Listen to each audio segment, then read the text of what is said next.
Welcome, part of our continuing series. We have been talking to a lot of professors in the background on email.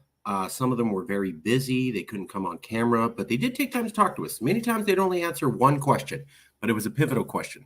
And we're going to be bringing that now to you. We have about, I don't know, over 15 different people we finally collected, and we'll be presenting it to you now.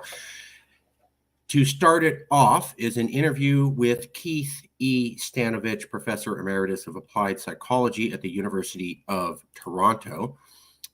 He wrote the book, The Bias That Divides Us, The Science and Politics of My-Side Thinking. Let's see here.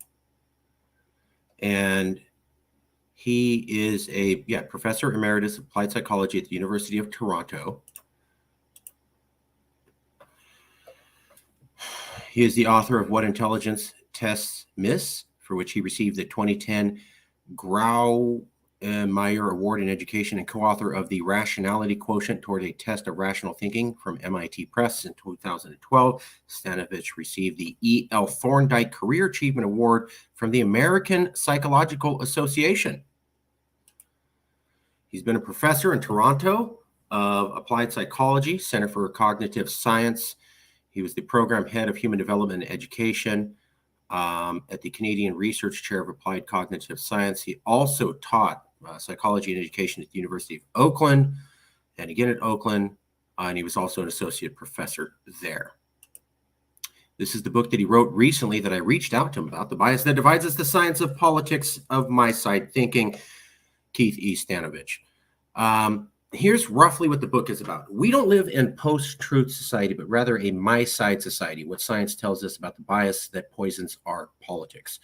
In The Bias That Divides Us, psychologist Keith Stanovich argues provocatively that we don't live in a post-truth society, as has been claimed, but rather a my-side society. Our problem is not that we are unable to value and respect truths and facts, but we are unable to agree on commonly accepted truths and facts. We believe that our side knows the truth. Post-truth, that describes the other side. The inevitable result is political polarization. Stanovich shows what science can tell us about my-side bias, how common it is, how to avoid it, and what purpose it serves. Stanovich explains that although my-side bias is ubiquitous, it is an outlier among cognitive biases. It is unpredictable. Intelligence does not inoculate against it. And my-side bias is one domain, and my-side bias in one domain is not a good indicator of bias shown in any other domain. Stanovich argues that because of its outlier status, my-side bias creates a true blind spot amongst the cognitive elite, those who are of higher intelligence, executive functioning, or other valued psychological dispositions. So what he's saying is that my-side bias is I have the right information and your side doesn't. And you have to be careful because people who are well-educated and smart are also capable of doing this. In fact, people who are very intelligent and work in executive functioning or other valued psychological dispositions are still capable of the my-side bias. I have the correct information, your side doesn't. So we talked to him today.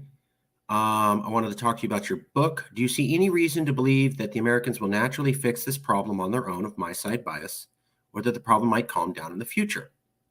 So he's writing about my-side bias in America, and the bias goes through the elites, through the intelligentsia, through the educated. And my question to him was, do you see any reason to believe that Americans will naturally fix this problem on it? It will calm down, will stop the my-side bias, even though you're saying it happens at the elite level. And here was his response. I do not think that the problem of political polarization driven by my-side thinking on all sides will be remedied in the near future. The reason is that the remedy for this resides in institutions, not in changing the cognitive characteristics of individual people. The remedy for our society-wide epistemic crisis won't be any quick fix at the individual level. The ultimate reform must be at the level of our institutions, precisely the institutions that have lost their status as neutral adjudicators of the truth claims in recent years: the media, universities, scientific organizations, government bureaucracies. The answer cannot be to tell the populace to turn more strongly to the same institutions that have been failing us. You can't do that unless you change the institutions themselves. They have become narrow, ideological monocultures. Take science in the universities, for example, the institutions I know best. In my book, I discuss the unique feature of science that allows it to overcome the my-side bias of individual scientists. In that discussion, I emphasize that science works so well not because scientists themselves are uniquely virtuous, that they are completely objective, or that they are never biased, but because scientists are immersed in a system of checks and balances, where other scientists with different biases are there to critique and correct. The bias of instigator A might not be shared by instigator B, who will then look at A's results with a skeptical eye. Likewise, when an investigator B represents a result, investigator A will tend to be critical and look at it with a skeptical eye. However, it should be obvious that what can ruin this scientific process of error detection and cross-checking. What ruins it is when all of the investigators share exactly the same bias. Then the social process of error checking and correction cannot work as I described it in my book. Unfortunately, many social sciences and many fields in the universities are in just such a situation with respect to political ideology.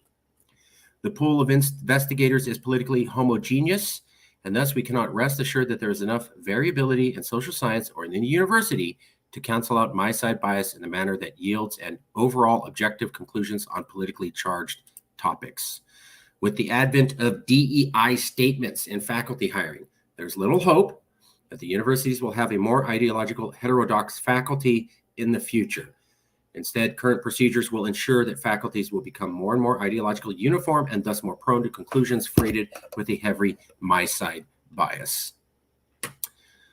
What he's saying here is that, we'll go back to so when he's talking about in his book, the my-side bias, the science and politics of my-side thinking, and he's talking about how intelligence does not inoculate against it. My-side bias in one domain is not a good indicator of bias shown in any other dimension. Stanchion argues that because of its outlier size, my-side bias creates a true blind spot amongst the cognitive elite, those who are high intelligence, executive functioning, and other valued psychological dispositions. So he's saying it's not just the public, it's people who are supposed to be good at fact-checking and deliberation and checking their assumptions are also capable of bias. And because of that, we're not getting fair discussions anymore. We're getting politicized information from universities. There's no balanced view on anything. The people who are supposed to do that are just as biased as everybody else. And what he's saying here is he doesn't see any reason to believe that universities in America will stop being biased. They're heavily liberal institutions, and they demand that their professors file DEI statements, which is like what liberal causes you're going to support when you have to mention that when you get hired, which means they're only going to become even more ideological. So universities are ideological. They are supposed to be the place that would give us the straight facts. Now they are full of elites who are just as biased as the rest of us, and it's going to get worse. So the bias that divides us will probably only get worse in the future because there is no attempt to make the institutions that are our fact-checking institutions actually unbiased, meaning universities and news agencies. They're as biased as ever, and there's only indications that universities and news agencies will be more biased in the future. That's what he said. So we'll leave it there. Thank you very much for joining us.